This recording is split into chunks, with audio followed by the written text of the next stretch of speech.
pertama ya? Ya.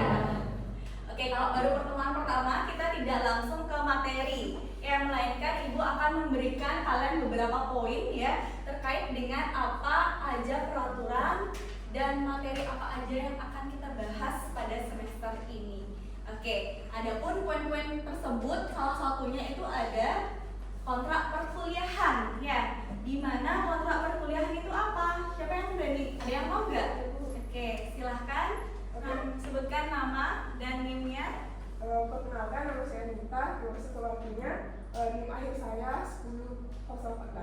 Oke, gimana Nita? Izin menjawab ya Bu ya mengenai kontrak perkuliahan. Kontrak perkuliahan adalah dokumen kesepakatan tertulis antara dosen dan mahasiswa mengenai hak, kewajiban, aturan serta rencana pembelajaran. Oke, baik, terima kasih ya Nita. Gitu ya teman-teman ya, kalau kontrak perkuliahan itu adalah perjanjian antara dua belah pihak atau kesepakatan antara dosen dengan mahasiswa itu sendiri.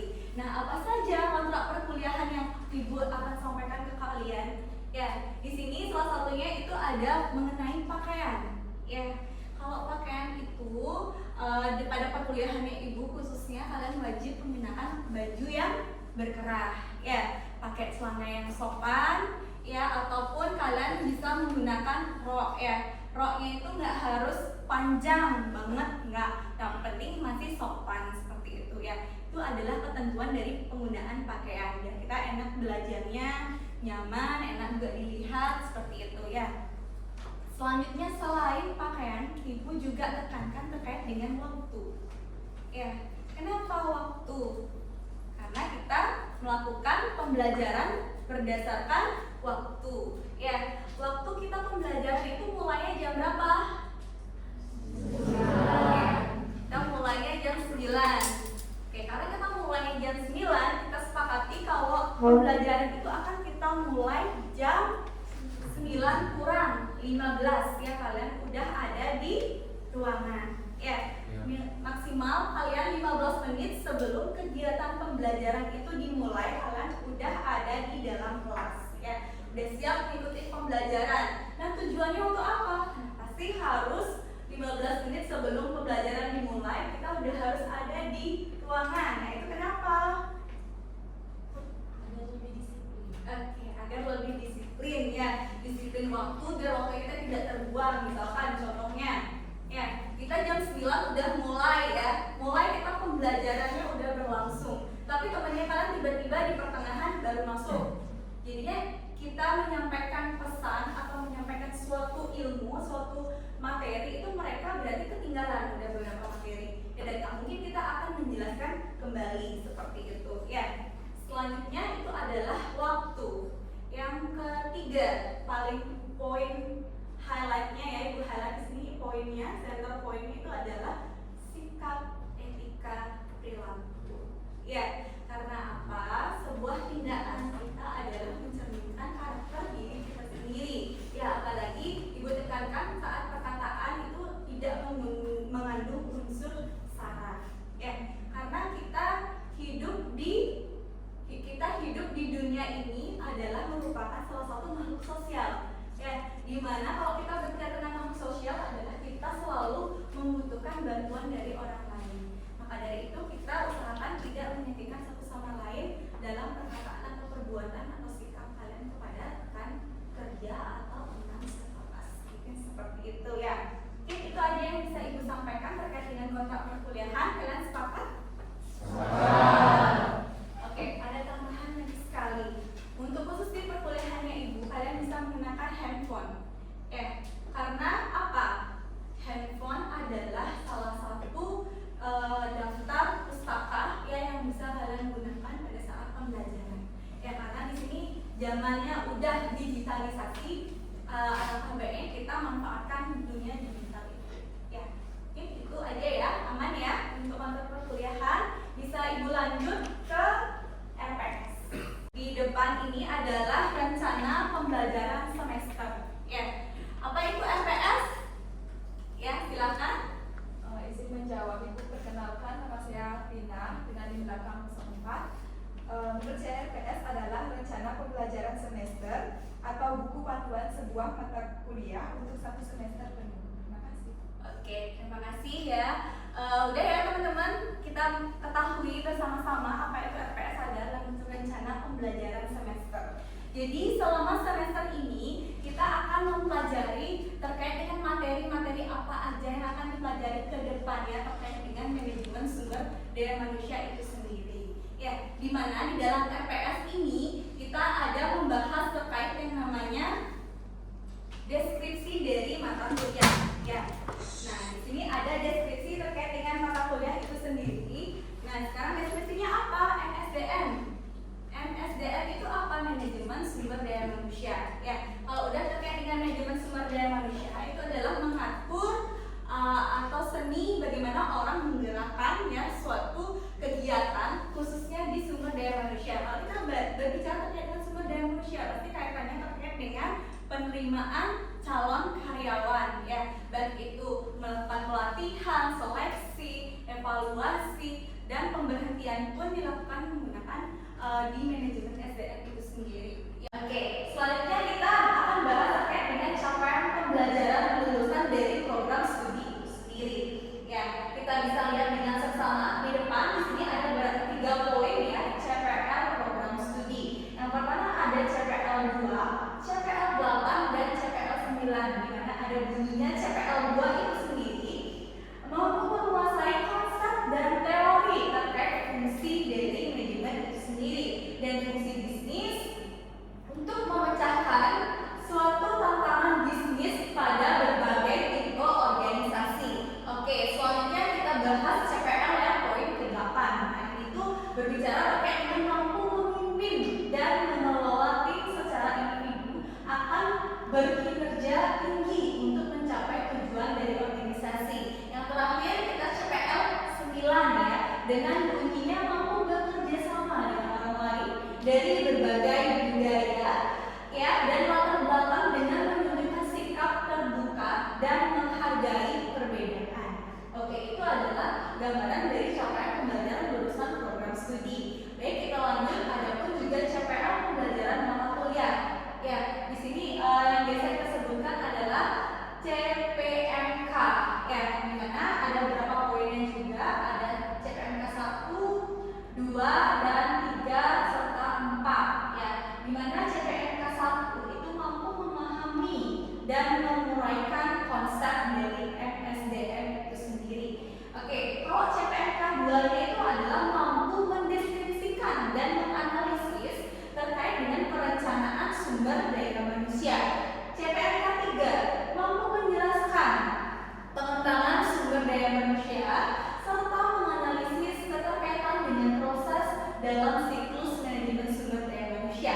Baik, yang terakhir itu ada di CPMK 4. Nah, CPMK 4 ini mampu menganalisis kinerja dan reward system ya dalam perusahaan. Nah, itu adalah capaian yang akan kita pelajari ke depannya. Adapun kajian pustaka yang kita gunakan di sini ya, kita bisa lihat di depan juga kita bisa menggunakan pustaka yang pertama, yang kedua, atau yang ketiga. Dan kebetulan di sini ibu juga sempat menulis sebuah buku ya terkait dengan manajemen sumber daya manusia.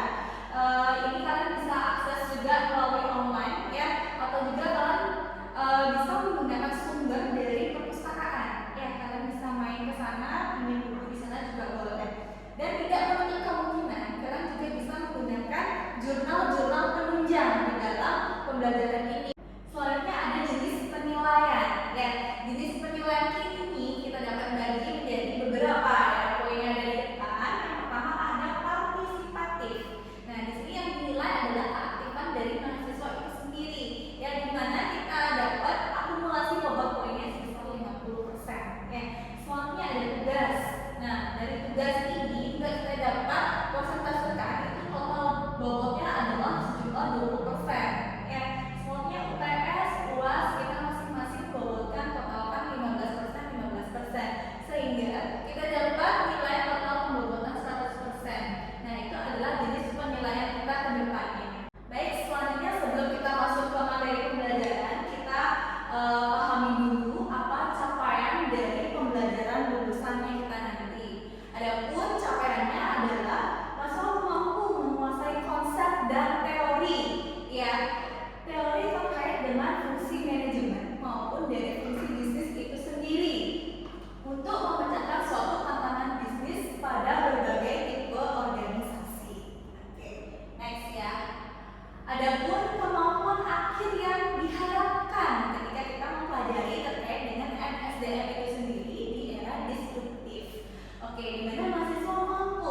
menjelaskan dan menguraikan kebutuhan atas sumber daya manusia yang unggul di era disruptif itu sendiri.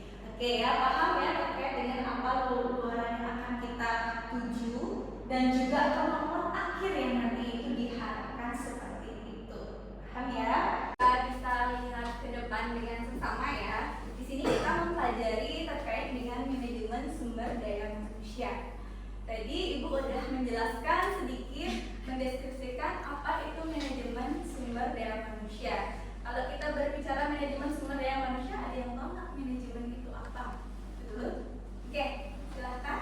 Baik, perkenalkan nama saya Rizka dengan NIM akhir 16. Jadi, manajemen itu adalah proses mengatur, merencanakan, mengorganisasikan, mengarahkan, dan mengawasi berbagai sumber daya untuk mencapai tujuan yang telah ditetapkan secara efektif dan efisien.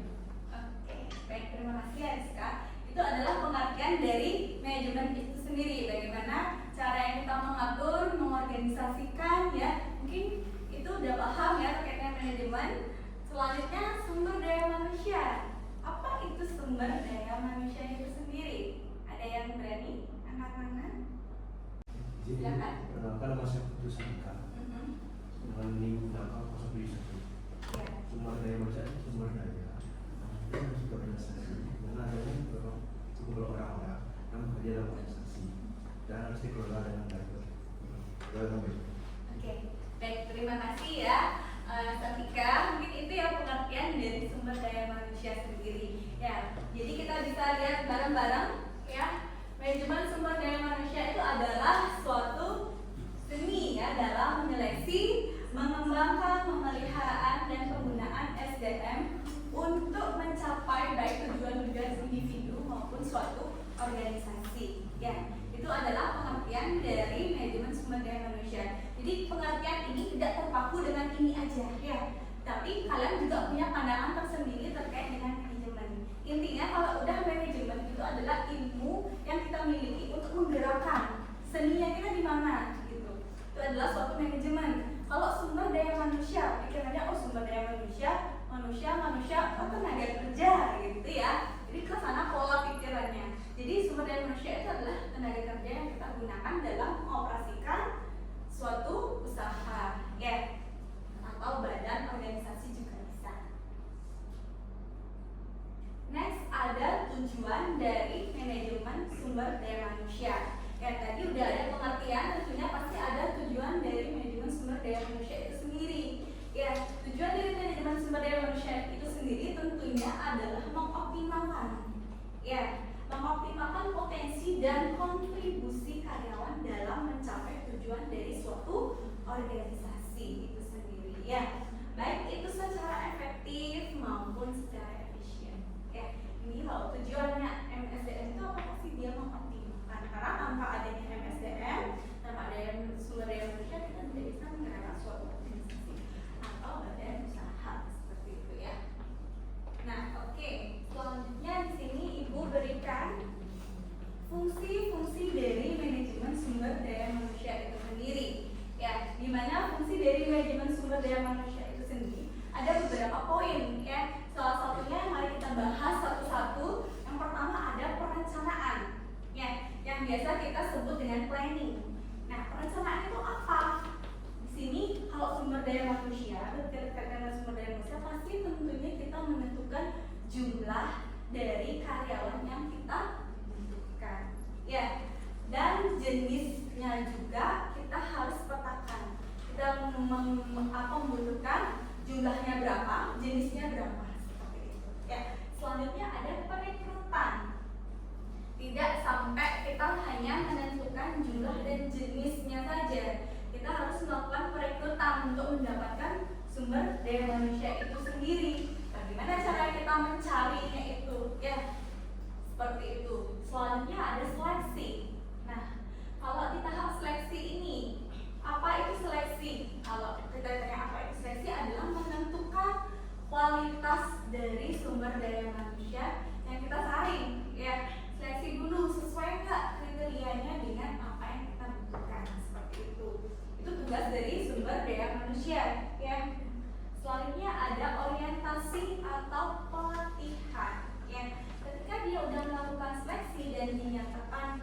layak untuk bergabung, mereka melakukan yang namanya orientasi atau pelatihan.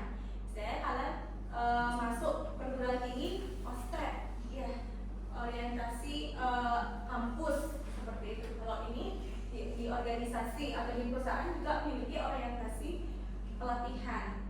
Ya kalian dilatih dulu skill yang kalian sampai mana, beneran nggak sesuai dengan bidang ilmu yang mereka miliki, skill yang mereka miliki, cocok nggak di bidang yang kita butuhkan, seperti itu ya. Paling kurun waktu proses berjalannya antara 3 minggu, sebulan sampai 3 bulan, seperti itu ya. Selanjutnya kita masuk ke dalam evaluasi kinerja ya.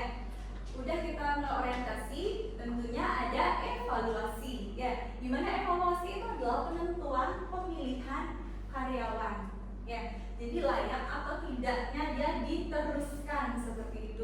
Dia udah diberi kesempatan untuk orientasi, nggak sampai di orientasi aja, evaluasi seperti itu. Oh mereka bagus nih, layak, jadi mereka bisa menjadi bagian dari keluarga dari perusahaan itu sendiri. Selanjutnya nggak sampai di situ, fungsi dari manajemen sumber daya manusia ini juga dia memberikan penghargaan atau promosi jabatan. Mereka lah yang memetakannya itu sendiri. Nah, bagaimana caranya mereka memetakan itu? Itulah seninya mereka. Ya, paham ya? Kita next. Slide-nya kita bahas terkait dengan masih di fungsi manajemen sumber daya manusia. Ya, ada pengembangan.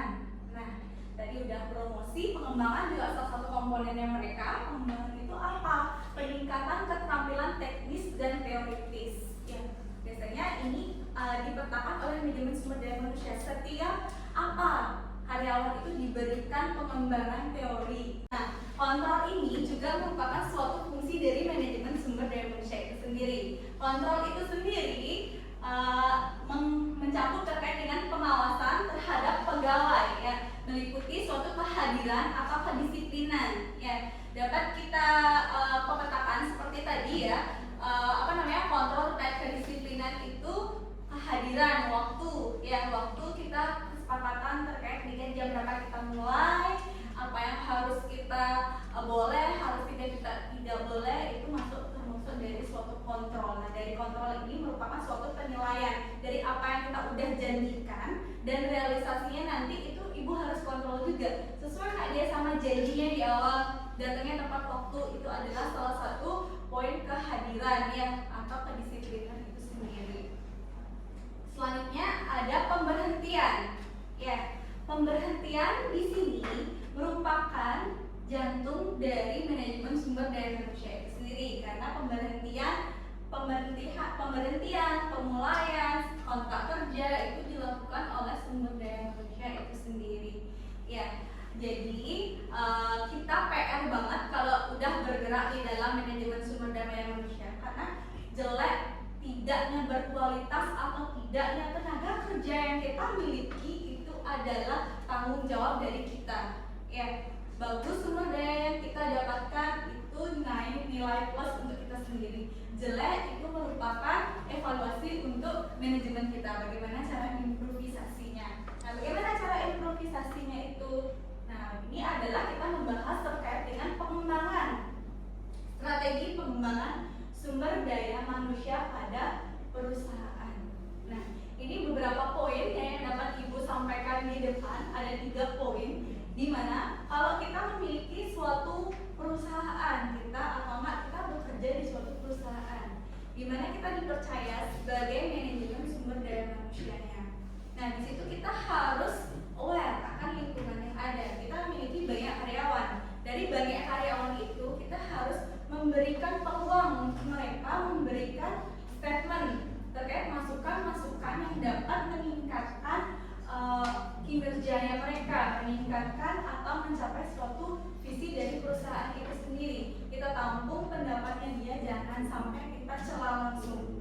Kita terima, kita masukkan ke bahan kajian evaluasi layak atau tidaknya argumennya itu, ataupun kalau tidak layak kita tidak gunakan, kalau layak kita tegaskan seperti itu ya. Karena setiap karyawan itu terkadang memiliki ide-ide yang brilian ya, kita tidak menutup kemungkinan hal itu terjadi. Selanjutnya kita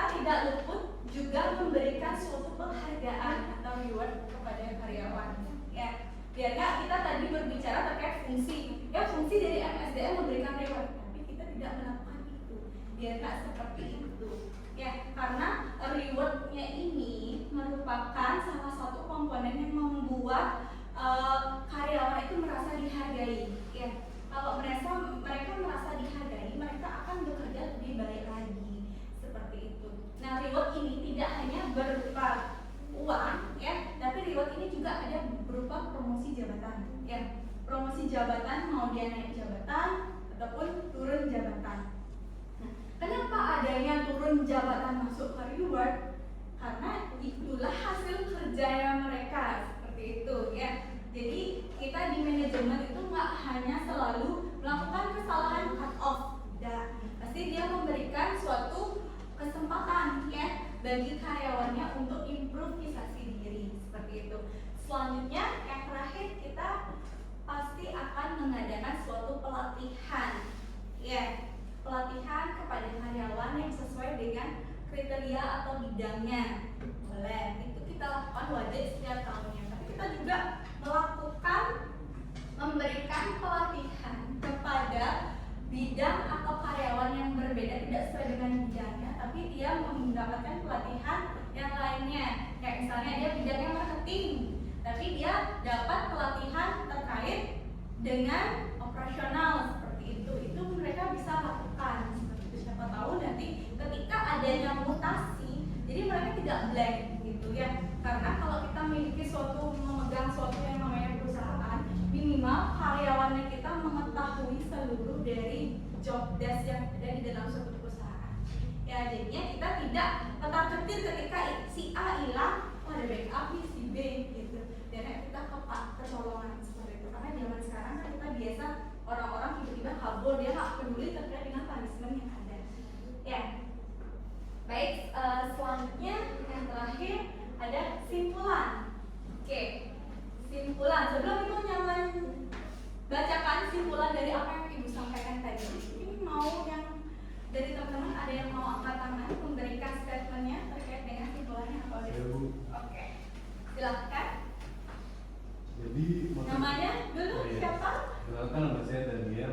Oke, gimana Daniel? Jadi kesimpulan mata kuliah manajemen sumber daya manusia ini membahas secara komprehensif mengenai strategi pengelolaan, pengembangan kompetensi, serta optimalisasi potensi karyawan dalam suatu organisasi. Cakupannya meliputi seluruh tahapan mulai dari proses rekrutmen, seleksi, pelatihan, hingga upaya retensi karyawan dengan tujuan akhir mendukung pencapaian sasaran organisasi secara efektif dan efisien.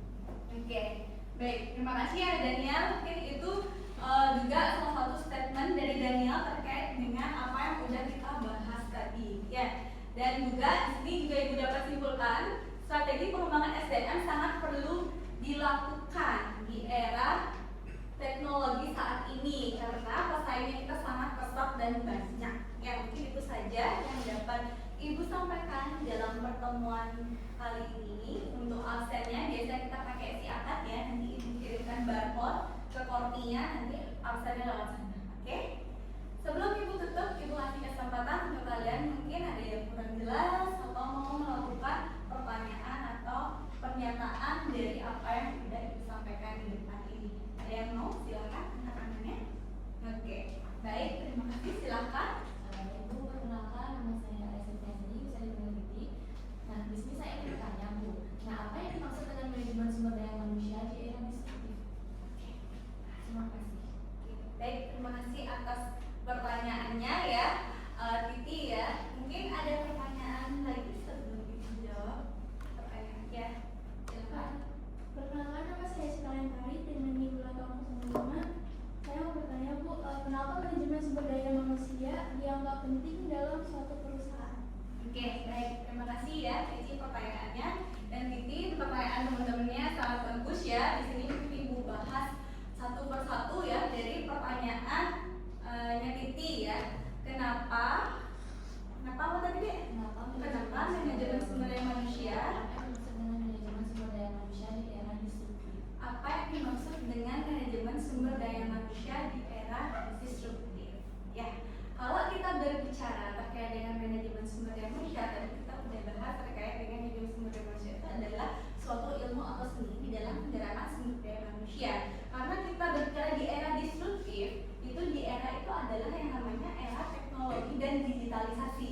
Ya, itu yang membedakan zaman dulu dan sekarang. Karena kita fokus dengan pengembangan sumber daya manusia melalui digitalisasi. Ya, itu adalah MSDM dari pengertian MSDM di era disruptif gitu ya. Karena kita lihat kalau di perusahaan, di organisasi itu pengembangan SDM-nya semua di mana proses perekrutmenannya itu udah melakukan by system atau online ya. Dia bisa email, ya, dia bisa perekrutannya melalui talenta, ya, Jobstreet dan lain sebagainya. Kita sebagai generasi muda harus aware dengan adanya teknologi yang ada. Kita harus tahu ini terkait dengan manajemen sumber daya manusia, teknologi yang lagi happening terkait dengan apa sih? Karena kita perekrutan harus ke kantor membawakan enggak ya. Jadi kita bisa apply di websitenya kita sendiri atau kalian buatkan website atau kalian merupakan agensi yang melalui pihak ketiga yang menggunakan seperti Jobstreet yang seperti itu ya. Jobstreet itu biasa kita berbayar ya, kita nitip lowongan pekerjaan apa, Instagram juga ada, Facebook apa, itu adalah proses rekrutmennya seperti apa ya. Karena kita harus aware terkait dengan digitalisasi itu yang disebut dengan di era disruptif ya. Kalau zaman dulu kan kita masih harus ke kampus dapat informasinya juga terbatas. Selain mulut ke mulut atau enggak kita datang ke perusahaan tersebut menanyakan apakah ada lowongan pekerjaan atau tidak. Kalau di era sekarang sudah tidak seperti itu, kita bisa lihat dan tidak di surat kabar lagi, ada media digital, Instagram atau Jobstreet, udah ada kriterianya apa, kebutuhannya apa, itu udah lengkap sekali. Oke, itu yang ketiga, bisa diterima.